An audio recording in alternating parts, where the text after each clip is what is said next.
நேத்து ராத்திரி அமெரிக்க ஜனாதிபதி கலந்து கொண்ட ஒரு டின்னர்ல துப்பாக்கிச்சூடு நடந்திருக்கு. அதே சமயம் மத்திய கிழக்குல அமைதிக்கான ஒரு பெரிய வாய்ப்பும் மொத்தமா சரிஞ்சிடுச்சு. மேற்கு ஆப்பிரிக்கால ஒரு தலைநகரமே தாக்குதலுக்கு உள்ளாச்சு. ஆனா இதுக்கெல்லாம் நடுவுல உலக பங்கு சந்தை வரலாறு காணாத உச்சத்துக்கு போச்சு. அது மட்டும் இல்ல, வரலாற்றிலேயே மிகப்பெரிய ஐபிஓவுக்கான அறிவிப்பும் வெளியாச்சு. 10 கதைகள், ஒரே கிரகம். வாங்க, ஏப்ரல் 26, 2026ல நடந்த இந்த முக்கிய நிகழ்வுகளை ஒன்னொன்னா விரிவா பார்க்கலாம். இன்னைக்கு நாம என்னென்ன பார்க்க போறோம்னு ஒரு சின்ன ரோட் மேப் இதோ. முதல்ல பதற்றத்தில் இருக்கிற இந்த உலகத்தை பத்தி பார்ப்போம். அப்புறம் பொருளாதாரம் ஒரு பக்கமும் நிஜ உலகம் இன்னொரு பக்கமும் எப்படி போகுதுன்னு ஆராய்வோம். அதுக்கடுத்து உலக அதிகார வரைபடம் எப்படி மாறுதுன்னோ நாம கவனிக்க தவறிய முக்கியமான நெருக்கடிகளையும் பார்த்துட்டு கடைசியா இது எல்லாத்தையும் ஒன்னா இணைச்சு அடுத்து என்ன நடக்கும்னு பார்க்க போறோம். சரி வாங்க, முதல் பகுதிக்குள்ள போலாம். பதற்றத்தில் ஒரு உலகம். உலகத்தோட ஸ்திரத்தன்மைக்கு உடனடி அச்சுறுத்தலா இருக்கிற ரொம்பவே அவசரமான அதிக ஆபத்துள்ள கதைகளை முதல்ல பார்ப்போம். முதல்ல நேத்து ராத்திரி உலக மீடியாவே அதிர் வச்ச அந்த நியூஸ்ல இருந்து ஆரம்பிக்கலாம். ஜனாதிபதி ட்ரம்ப் தன்னோட பதவி காலத்துல முதல் முறையா வெள்ள மாளிகை செய்தியாளர்கள் இரவு விருந்துல கலந்துகிட்டார். அந்த நிகழ்ச்சி நடந்துகிட்டு இருந்த போதே வாஷிங்டன் ஹில்டன் ஹோட்டலோட செக்யூரிட்டி செக் பாயிண்ட்ல ஆயுதம் வச்சிருந்த ஒரு நபரை தடுத்து நிறுத்தியிருக்காங்க. அப்போ அவருக்கும் சீக்ரெட் சர்வீஸ் அதிகாரிகளுக்கும் இடையே துப்பாக்கி சண்டை நடந்திருக்கு. இதுல ஒரு அதிகாரிக்கு காயம் பட்டாலும் அதிர்ஷ்டவசமா பெரிய பாதிப்பு இல்ல. அந்த சந்தேக நபரை உடனே கைது செஞ்சுட்டாங்க. ஜனாதிபதியையும் அவரோட குடும்பத்தையும் பத்திரமா வெளியேற்றிட்டாங்க. இது ஏன் ஒரு பெரிய விஷயம்னா, இது வெறும் ஒரு குற்றச்செயல் கிடையாது. அமெரிக்க அரசியல் அதிகாரத்தோட மையத்துக்கே மிக நெருக்கமா நடந்த ஒரு தாக்குதல் இது. இப்போ இந்த தாக்குதலுக்கு பின்னாடி என்ன நோக்கம் இருக்குங்கிறத பத்தி முழுமையான விசாரணை நடந்துக்கு இருக்கு. இது ஒரு தனிப்பட்ட நபரோட செயலா, இல்ல இதுக்கு பின்னாடி ஒரு பெரிய சதி இருக்காங்கிறதா இப்போதைக்கு இருக்கிற மிகப்பெரிய கேள்வி. வாஷிங்டன்ல இந்த பரபரப்பு நடந்துட்டு இருந்த அதே நேரத்துல உலகத்தோட இன்னொரு பக்கம் அமைதிக்கான ஒரு முக்கியமான முயற்சி சத்தமே இல்லாம சரிஞ்சு போச்சு. அமெரிக்காவும் ஈரானும் பாகிஸ்தான்ல மறைமுக அமைதி பேச்சுவார்த்தை நடத்திருந்தாங்க. கடந்த 2 மாசமா நடந்துட்டு இருக்கிற நேரடி மோதல்களுக்கு ஒரு தீர்வை கண்டுபிடிக்கிறது தான் இதோட நோக்கம். ஆனா முறையான பேச்சுவார்த்தை ஆரம்பிக்கிறதுக்கு முன்னாடியே 2 தரப்பும் வச்ச சில முன் நிபந்தனைகளால அது முறிஞ்சு போச்சு. இதனால அமெரிக்கா தன்னோட தூதர் பயணத்தையே ரத்து செஞ்சிருச்சு. இது ஒரு சாதாரண ராஜதந்திர தோல்வி இல்ல. கடந்த சில மாசமா மத்திய கிழக்குல அமைதியை கொண்டு வர்றதுக்கான ஒரு சிறந்த வாய்ப்பை இப்ப கை நழுவி போயிருக்கு. பேச்சுவார்த்தைக்கான கதவு இப்போதைக்கு மூடிருச்சு. நாம மறுபடியும் ஒரு பதட்டமான திறந்த மோதல் சூழலுக்கு தள்ளப்பட்டிருக்கோம். பேச்சுவார்த்தை முறிஞ்சது நம்மள நேரா ஹார்மோஸ் ஜலசந்திக்கு கூட்டிட்டு போகுது. ஈரான் பேச்சுவார்த்தையில இருந்து பின்வாங்கிறது மட்டும் இல்லாம உலகத்தோட மிக முக்கியமான ஒரு வர்த்தக வழியையும் தன் கட்டுப்பாட்டுல வைக்க பாக்குது. ஈரானோட புரட்சிகர பாதுகாப்பு படை அந்த வழிய போற வெளிநாட்டு சரக்கு கப்பல்களை பிடிக்கிறதும் எச்சரிக்கைக்காக துப்பாக்கியால சுடுறதுமா இருக்கு. யோசிச்சு பாருங்க, உலகத்துல விக்கிற எண்ணெயில 5ல் 1 பங்கு இந்த சின்ன வழி மூலமா தான் போகுது. ஈரான் இந்த வழியை கட்டுப்படுத்த முயற்சிக்கும் போது அது உலக பொருளாதாரத்தையே நேரடியா பாதிக்குது. குறிப்பா இந்தியா, ஜப்பான், தென்கொரியா, சீனா மாதிரியான நாடுகளுக்கு இது ஒரு நேரடி பொருளாதார அழுத்தம். இதன் மூலமா ஈரான் இந்த கடல் வழிய ஒரு தந்திரோபாய ஆயுதமா பயன்படுத்தி உலக பொருளாதாரத்து மேல அழுத்தம் கொடுக்குது. இப்ப நம்மளோட 2வது பகுதிக்குள்ள போலாம். வேறுபட்ட யதார்த்தங்கள். ஒரு பக்கம் நிஜ உலகத்துல பாதுகாப்பு சிக்கல்கள் அதிகமாகிட்டே இருக்கு. ஆனா நிதி சந்தைகள் மட்டும் எப்படி வேறொரு உலகத்துல பயணிக்குதுன்னு பாப்போம். அடுத்து நம்ம பார்க்க போறது ஒரு வித்தியாசமான கதை. இதுல ஆயுதங்கள் இல்ல, ஆனா கவலைப்பட வேண்டிய விஷயங்கள் நிறைய இருக்கு. போன வெள்ளிக்கிழமை அமெரிக்காவோட S&P 500, நாஸ்டாக் 2 பங்கு சந்தைகளுமே வரலாறு காணாத உயரத்தை தொட்டுச்சு. பெரிய டெக்னாலஜி கம்பெனிகளோட வருமானம் நல்லா இருந்ததால இன்வெஸ்டர்ஸ் எல்லாம் உலகத்துல நடக்கிற அரசியல் பிரச்சனைகளை பெருசா கண்டுக்கல.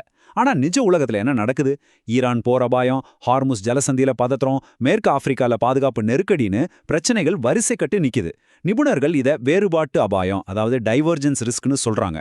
நிஜ உலகமோ பண உலகமோ ரொம்ப நாளைக்கு எதிரெதிர் திசையில பயணிக்க முடியாது இல்லையா? என்னைக்காவது ஒரு நாள் நிஜ உலகத்தோட பிரச்சனைகள் இந்த சந்தையை வந்து தாக்கிய தீரும். நம்ம கவனம் இப்போ மேற்கு ஆப்பிரிக்காவுக்கு போகுது. மாலில நேத்து நடந்தது அந்த பகுதியில சமீப வருஷங்கள்ல நடந்த ரொம்ப முக்கியமான பாதுகாப்பு நிகழ்வுகள்ல ஒண்ணு. ஆயுதம் ஏந்தின குழுக்கள் தலைநகர் பாமாகோ உட்பட நாட்டுல பல இடங்கள்ல ஒரே நேரத்துல தாக்குதல் நடத்தியிருக்காங்க.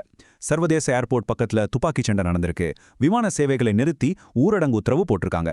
இது ஏன் இவ்வளவு முக்கியம்னா, மாலில இருக்கிற இப்போதைய ராணுவ அரசாங்கம் பிரெஞ்சு படைகளை வெளியே அனுப்பிட்டு நாங்களே பாத்துக்கிறோம்னு சொன்னாங்க.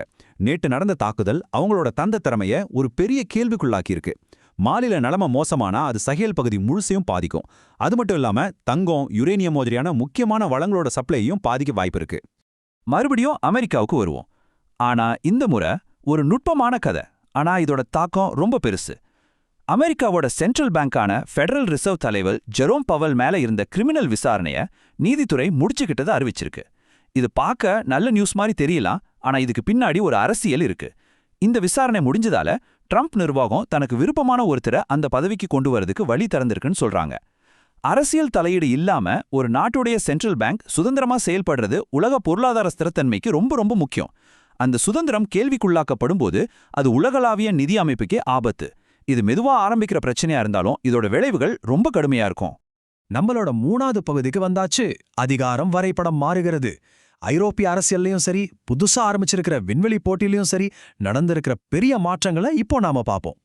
ஐரோப்பால ஒரு தேர்தல் முடிஞ்சு 2 வாரத்துல அந்த கண்டத்தோட அரசியல் போக்கையே மாத்திருக்கு. ஹங்கேரியில 16 வருஷமா ஆட்சி செஞ்ச விக்டர் ஓர்பான் தேர்தல்ல படுதோல்வி அடைஞ்சிட்டாரு. பீட்டர் மக்யாரோட டிசா கட்சி நாடாளுமன்றத்துல பெரும்பான்மையா பிடிச்சிருக்கு. ஓர்பான் ஐரோப்பிய ஒன்றியத்தோட பல முக்கியமான முடிவுகளுக்கு, குறிப்பா ரஷ்யா மேல தடை விதிக்கிறதுக்கும் உக்ரைனுக்கு உதவுறதுக்கும் தடையா இருந்தாரு. இப்போ ஹங்கேரியில நடந்திருக்கிற இந்த ஆட்சி மாற்றம் ஐரோப்பிய ஒன்றியத்தோட ஒற்றுமையை இன்னும் அதிகமாக்கலாம். புடாபெஸ்டோட நிலைப்பாடு மாறுச்சுன்னா உக்ரைன் விஷயத்துல ஐரோப்பாவோட கொள்கை இன்னும் வலுப்பெறும்.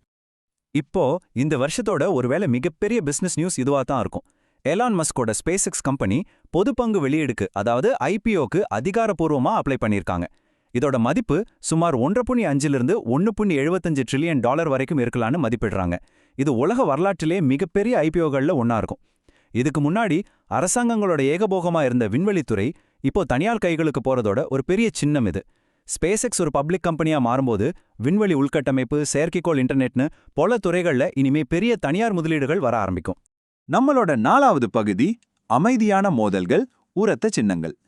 பெரிய செய்திகளுக்கு நடுவுல நாம கவனிக்க தவறிய சில முக்கியமான விஷயங்கள் இருக்கு. ஆனா அதோட முக்கியத்துவம் ரொம்ப ஆழமானது. வாங்க அத பத்தி பாப்போம். இந்த கதை என்ன நடந்துச்சுங்கிறத விட என்ன கவனிக்கப்படாம போச்சுங்கிறத பத்தினது.